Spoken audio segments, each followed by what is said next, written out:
നാടിന്റെ ആവശ്യത്തിനോട് പുറംതിരിഞ്ഞു നിൽക്കുന്ന സർക്കാരാണ് കേരളം ഭരിക്കുന്നതെന്ന് CPM കേന്ദ്ര കമ്മിറ്റി അംഗം പി രാജീവ്. കഴിഞ്ഞ LDF സർക്കാർ ചെല്ലാനം ടെട്രോപോഡ് ആദ്യഘട്ടം പൂർത്തിയാക്കുകയും രണ്ടാം ഘട്ടത്തിന് അനുമതി നൽകുകയും ചെയ്തു. ടെട്രോപോഡ് പദ്ധതി UDF സർക്കാർ അട്ടിമറിക്കരുതെന്നും തീരം സംരക്ഷിക്കണമെന്നും പി രാജീവ് പറഞ്ഞു. CPM പ്രതിഷേധ സദസ്സ് ഉദ്ഘാടനം ചെയ്ത് സംസാരിക്കുകയായിരുന്നു അദ്ദേഹം. ഇടതുപക്ഷ സർക്കാരിന്റെ കാലത്താണ് ടെട്രാപോഡ് നിർമ്മാണ പദ്ധതി ആരംഭിക്കുന്നത്. തീരദേശത്ത് സുരക്ഷിതരല്ലാത്ത മനുഷ്യരുടെ സാഹചര്യം തിരിച്ചറിഞ്ഞായിരുന്നു പദ്ധതി. ഒന്നാം ഘട്ടത്തിൽ 344 കോടി 20 ലക്ഷം രൂപയാണ് സർക്കാർ ചിലവാക്കിയത്. രണ്ടാം ഘട്ട പദ്ധതിക്കായി 404 കോടി രൂപയും അനുവദിച്ചു. എന്നാൽ UDF സർക്കാർ അവതരിപ്പിച്ച ആദ്യ ബഡ്ജറ്റിൽ പദ്ധതിക്കായി തുക മാറ്റിവെച്ചിരുന്നില്ല. സർക്കാർ തീരദേശ ജനങ്ങളുടെ പ്രശ്നങ്ങളോട് മുഖം തിരിക്കുകയാണെന്ന് പി രാജീവ്. അല്ലെങ്കിൽ പുനഃസംഘടിപ്പിക്കാൻ പോകും. അതിന് പുതിയ സംവിധാനം വരികയാണ്. ഈ ഫണ്ട് എങ്ങനെ കിട്ടും?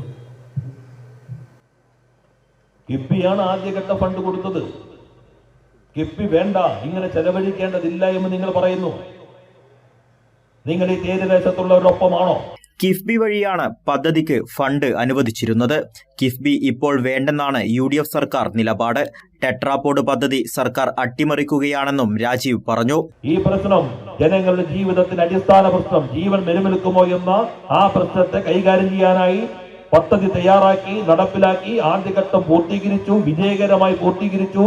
അതിന്റെ തുടർച്ചയിൽ രണ്ടാം ഘട്ടത്തിന് പൂർണ്ണമായ അനുമതി നൽകി.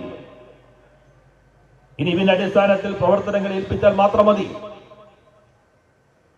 ആ ഘട്ടത്തിലാണ് ഇത് അട്ടിമറിക്കാൻ ശ്രമിക്കുന്നത്. ഈ പദ്ധതികൾ ഒന്നുമില്ലാതിരിക്കുന്നതാണ് നല്ലത് എന്ന് കരുതുന്ന ആളുകളുണ്ട്. അവരാണ് ഇത് അട്ടിമറിക്കാൻ ശ്രമിക്കുന്നത്. തീരദേശം സംരക്ഷിക്കേണ്ടത് കേന്ദ്ര സർക്കാരിന്റെ കൂടി ഉത്തരവാദിത്തമാണ്. എന്നാൽ ഫണ്ട് നൽകാൻ കേന്ദ്രം തയ്യാറാകുന്നില്ല. തീരം സംരക്ഷിക്കണമെന്നും ടെട്രാപോഡ് പദ്ധതി അട്ടിമറിക്കരുതെന്നും ആവശ്യപ്പെട്ട് CPMന്റെ നേതൃത്വത്തിൽ നടന്ന പ്രതിഷേധ പരിപാടിയിൽ 100 കണക്കിനു പേർ പങ്കെടുത്തു. CPIM ജില്ലാ secretary S Satheesh, Kochi area secretary PS Raju, PA Peter എന്നിവർ നേതൃത്വം നൽകി. കൈരളി ന്യൂസ്, കൊച്ചി.